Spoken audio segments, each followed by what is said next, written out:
अस्सलाम वालेकुम दोस्तों, कैसे हैं आप सब। दोस्तों आज की इस वीडियो में हम आपको बताने जा रहे हैं फैक्ट्री में इस्तेमाल होने वाली कुछ कमाल की ऐसी मशीनों के बारे में जिनके काम को देखकर आप बिल्कुल हैरान रह जाएंगे। तो चलिए फिर बिना किसी देरी के शुरू करते हैं आज की हमारी ये वीडियो।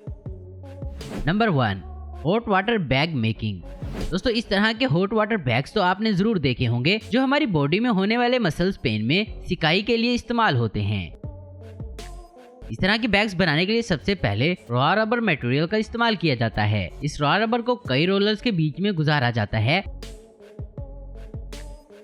और इस रबर को कलर देने के लिए इसमें कलर पिगमेंट मिलाए जाते हैं और फिर इस रबर को रोलर्स के बीच में से गुजार कर एक अच्छा मिक्सचर तैयार कर लिया जाता है और फिर एक दूसरे पावरफुल रोलर में से इसको गुजार कर एक पतली शीट बना दी जाती है। फिर इस शीट को एक पंचिंग मशीन से गुजारा जाता है जहां इस रबर की शीट में से वाटर बैग की तरह के पीस काट लिए जाते हैं।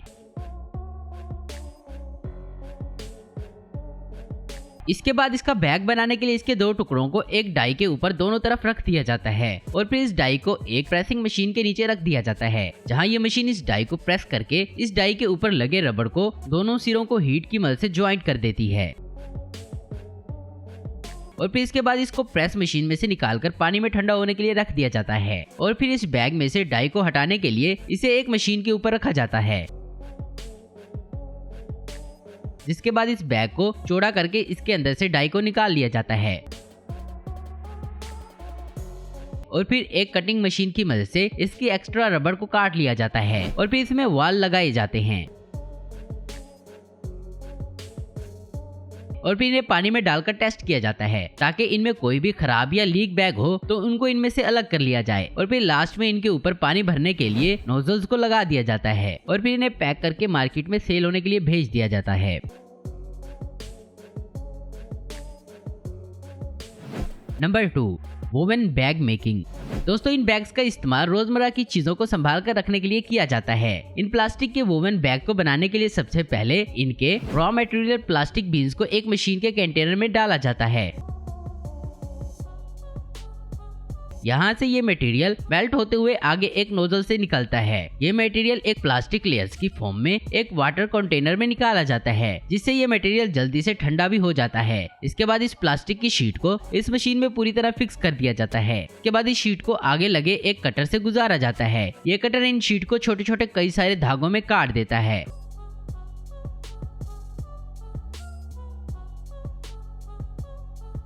और फिर इन धागों को अलग अलग रोल्स पर लपेट लिया जाता है। इस तरह से इन प्लास्टिक के धागों से रोल्स बना लिए जाते हैं और फिर इन प्लास्टिक से बनाए धागों के रोल को एक अलग मशीन में फिक्स किया जाता है। ये एक काफी कॉम्प्लेक्स मशीन होती है जिसके अंदर धागों के बहुत सारे रोल्स लगाए जाते हैं।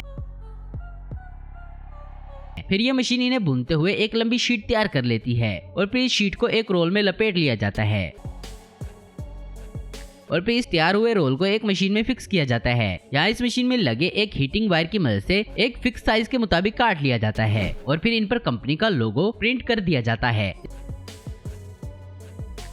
इसके बाद इन शीट को एक सिलाई मशीन पर ले जाया जाता है जहाँ ये मशीन इनको सी देती है और फिर ये पूरी तरह से बनकर तैयार हो जाते हैं। Number 3, ceramic cup making. Ceramic cup बनाने के लिए सबसे पहले चीनी मट्टी को लिया जाता है और इसे एक बड़े ड्रम में डालकर पानी के साथ मिलाया जाता है। जब इस मट्टी का पेस्ट तैयार हो जाता है तो फिर इन्हें कपड़ों की प्लेट्स में डालकर इन्हें एक प्रेसिंग मशीन में प्रेस कर दिया जाता है जिससे इनमें से पानी निकल जाता है। इसके बाद चीनी मट्टी का ये सॉलिड पेस्ट तैयार हो जाता है और फिर इस मट्टी को एक कंप्रेशर मशीन में डाला जाता है। यहाँ इस क्रीमिक प्लेट को छोटे छोटे टुकड़ों में तोड़कर इस मशीन में डाला जाता है। ये मशीन इस मट्टी को प्रेस करते हुए एक टाइट पेस्ट की शक्ल में आगे निकालती जाती है। मट्टी के इन रोल्स को छोटे छोटे टुकड़ों में काट लिया जाता है और फिर मट्टी के इस पेस्ट को कप बनाने वाली मशीन तक लाया जाता है। यहाँ इन कप्स के मोल्ड्स में मट्टी के छोटे छोटे टुकड़े डालकर इन्हें एक रोटेटिंग प्लेटफॉर्म पर रख दिया जाता है जिसके बाद इसे एक डाई की मदद से प्रेस करते हुए इस कप की शेप दी जाती है। और फिर इन्हें कुछ देर यूं ही सूखने रख दिया जाता है और फिर इन्हें अलग कर लिया जाता है। इसके बाद बारी आती है इन कप्स के हैंडल बनाने की। इसके लिए भी इस चीनी मिट्टी का इस्तेमाल किया जाता है। इन कप्स हैंडल्स के मोल्ड्स में थोड़ी सी मिट्टी डालकर प्रेस कर दिया जाता है और फिर इन मोल्ड्स को खोलने के बाद कप हैंडल्स को इनमें से निकाल लिया जाता है। इसके बाद इन हैंडल्स को कप से जोड़ने के लिए इन्हें ग्लू लगाकर इनके साथ जोड़ दिया जाता है, जिसके बाद ये कप बनकर पूरी तरह से तैयार हो जाता है और फिर इस कप को फिनिशिंग देने के लिए इसे एक लिक्विड पेंट में डुबोया जाता है।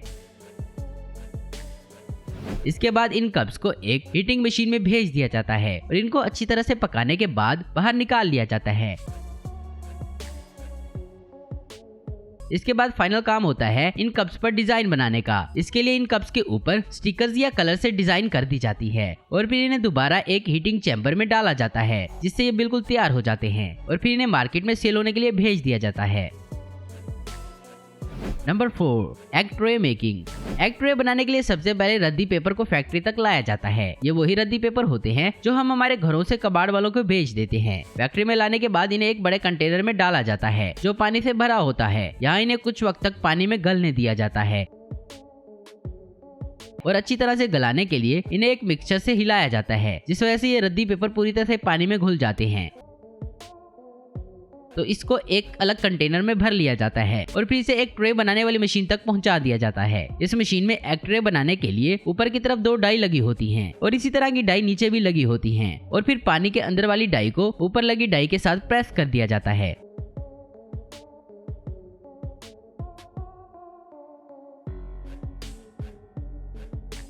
जिसके बाद ये ट्रे बनकर तैयार हो जाती है और फिर इन्हें बाहर खुले मैदान में सूखने के लिए छोड़ दिया जाता है और यहाँ इन्हें एक एक करके जमीन पर रख दिया जाता है और फिर इन्हें धूप में 2-3 घंटों के लिए सूखने के लिए छोड़ दिया जाता है और फिर अच्छे से सूखने के बाद इन्हें वर्कर की मदद से इकट्ठा कर लिया जाता है। दोस्तों आज की वीडियो में बस इतना ही। उम्मीद करता हूँ दोस्तों आपको वीडियो पसंद आई होगी। ऐसी इन्फॉर्मेटिव और इंटरेस्टिंग वीडियो देखने के लिए हमारे चैनल को जरूर सब्सक्राइब करें। अगर आपको हमारी वीडियो पसंद है तो लाइक और शेयर करना मत भूलें। Thanks for watching.